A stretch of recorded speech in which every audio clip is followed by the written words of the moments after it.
Et donc, pour terminer en beauté et avec pour quelques minutes, je passe la parole à Anne Dauquois, qui est journaliste indépendante depuis 25 ans, qui a beaucoup collaboré avec la presse magazine et associative, qui a créé et dirigé 2 médias en ligne, Place Publique et Banlieue Créative, et publié de nombreux ouvrages, notamment aux éditions Autrement, notamment. Oui, c'est notamment aux éditions Autrement, notamment.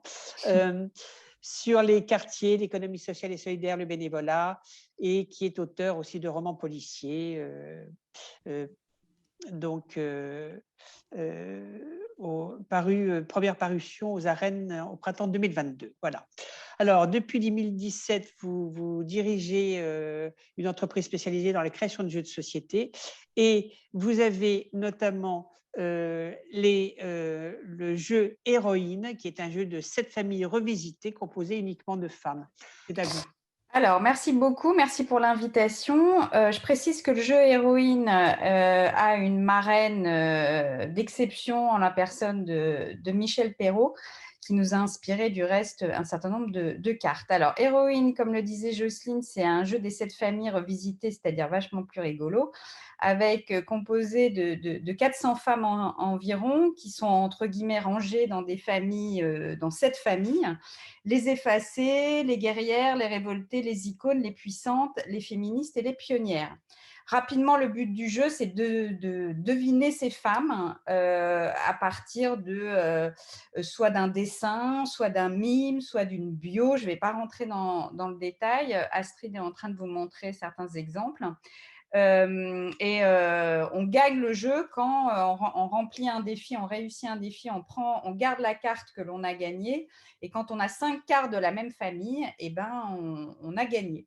Alors, l'état d'esprit du jeu, je l'ai dit, il y a environ 400 femmes qui sont françaises et étrangères, contemporaines et historiques, réelles et des personnages de fiction, très connus et pas du tout. Je ne vais pas rentrer dans le détail de comment on a créé un gameplay qui permet d'intégrer toutes ces femmes. En tout cas, on les a sélectionnées pour leur esprit de découverte, leur audace, leur courage, leur créativité. Et c'est finalement en réunissant toutes ces femmes au sein de notre jeu qu'on a réalisé à quel point les femmes avaient pris part à toutes les aventures humaines, qu'elles étaient présentes dans tous les secteurs d'activité, les affaires, le stylisme, l'architecture, la piraterie, le sport et j'en passe, et évidemment marqué notre imaginaire. Et c'est, je crois, là où finalement le jeu devient un outil pédagogique et militant, c'est qu'en gros, il permet, avec d'autres, hein, évidemment, d'autres témoignages l'attestent, permet de combler d'énormes trous dans la raquette, hein, et de prendre conscience de finalement ce qu'on nous a jamais appris, ce qui n'est jamais été porté à notre connaissance.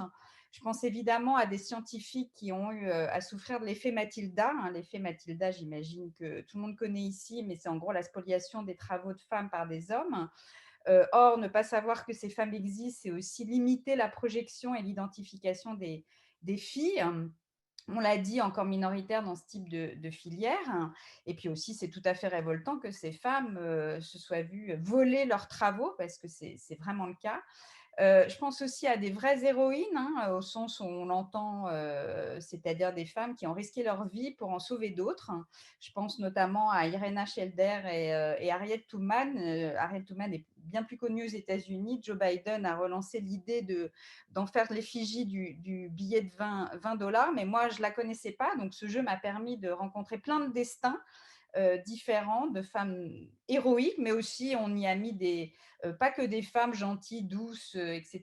Il y a des femmes controversées sur le plan politique, il y a les méchantes de Disney, etc., hein, pour ne pas enfermer les femmes dans des stéréotypes.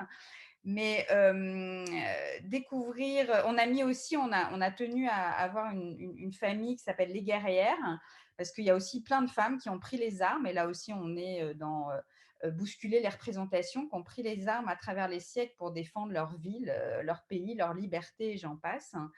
Ce qui est intéressant aussi, c'est de noter à travers l'histoire comment les femmes ont réussi à travers les siècles à se faire une place dans la société en s'octroyant de la liberté, alors parfois au péril de leur vie, mais aussi de s'octroyer de la puissance. On a par exemple, et ça c'est une carte que Michel Perrault nous a soufflé sur les femmes tenant des salons littéraires. On y cite notamment Ninon de L'Enclos, Juliette Récamier et Marie-Bruno Desloges, qui étaient à leur époque des femmes puissantes, mais dont moi particulièrement, je n'avais pas forcément entendu parler dans ma vie d'élève, de lycéenne, et c'est le trou dans la raquette dont je parle. On tient aussi beaucoup à une famille qui s'appelle les Effacés, donc qui rassemble des femmes de musiciens, des maîtresses de grands artistes qui ont été effacés à leur époque. On a parfois réhabilité, on a cité Camille Claudel, et c'est, je trouve, une famille qui est vraiment importante dans notre jeu.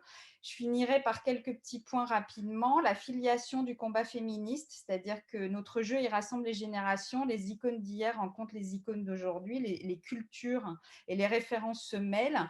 Et c'est pour nous essentiel que d'une certaine façon, à travers le jeu, on fasse un lien entre Hypatie et Angèle, entre Sappho et Virginie Despentes, entre les femmes puissantes d'hier et celles d'aujourd'hui. Il y a par exemple des youtubeuses, ça nous semblait important qu'elles y soient. Pour conclure, je dirais que moi, j'ai pris conscience finalement en faisant ce jeu. Pourtant, je suis issue, ma mère a intégré le MLF à ses débuts. Elle est d'ailleurs bénévole à Femmes Solidaires. Finalement, je n'avais pas conscience à ce point-là de l'inégalité de traitement et de visibilité des femmes. Un exemple parmi d'autres, d'ailleurs, on va faire un petit test. Nombre de personnes connaissent le nom du premier homme dans l'espace, mais pas forcément de la première femme. Alors, qui ici connaît le nom de la première femme qui a été dans l'espace? Est-ce que quelqu'un peut me citer son nom?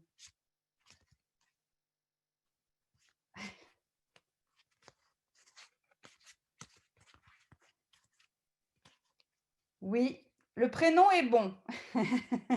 Je suis sûre qu'il y en a une qui est parmi les participantes, je suis sûre qu'elle le sait. Tereshkova, Voilà, c'est ça. Valentina Tereshkova. Voilà, c'est ça. Donc le jeu, on est très contente. Il est sorti il y a un peu plus d'1 an, avec une année difficile l'année dernière. Il y a une adhésion du grand public. Il y a aussi une adhésion d'associations, mais d'entreprises. On a fait un quiz d'ailleurs qu'on a testé auprès de SNCF au féminin. Et qui permet aussi de lancer les débats sur l'égalité au sein de l'entreprise, mais pourquoi pas au sein d'une école, au sein d'une association, etc. Donc, c'est vraiment un outil pédagogique. On peut le trouver sur Internet, sur notre site. On peut le trouver aussi dans des différents lieux de distribution. La liste est sur notre site. Et enfin, pour finir, je trouve que le jeu est un outil intéressant parce qu'il permet d'apprendre sans s'en rendre compte, de s'ouvrir sans forcément être dans un état d'esprit de je sais pas, et de prendre conscience finalement tout d'un coup que voilà, qu'il y a des choses qu'on ne connaît pas et qu'on devrait connaître, hein, et de s'interroger sur pourquoi on ne les connaît pas. Et voilà, en gros, c'était mon message de conclusion. Eh bien, merci beaucoup, Anne, qu'on finisse sur cette note, voilà, plus ludique, et qui est encore une manière de militer pour la visibilisation des femmes. Je crois que vous avez des choses à vous dire avec beaucoup des intervenants et des participantes, mais peut-être particulièrement avec Edith, puisqu'elle a fait aussi un jeu. Donc, je pense que vous avez peut-être des choses à faire ensemble, pourquoi pas. Je mets notre site sur aegedition.com. Voilà, très bien. Donc, on va mettre tout ça.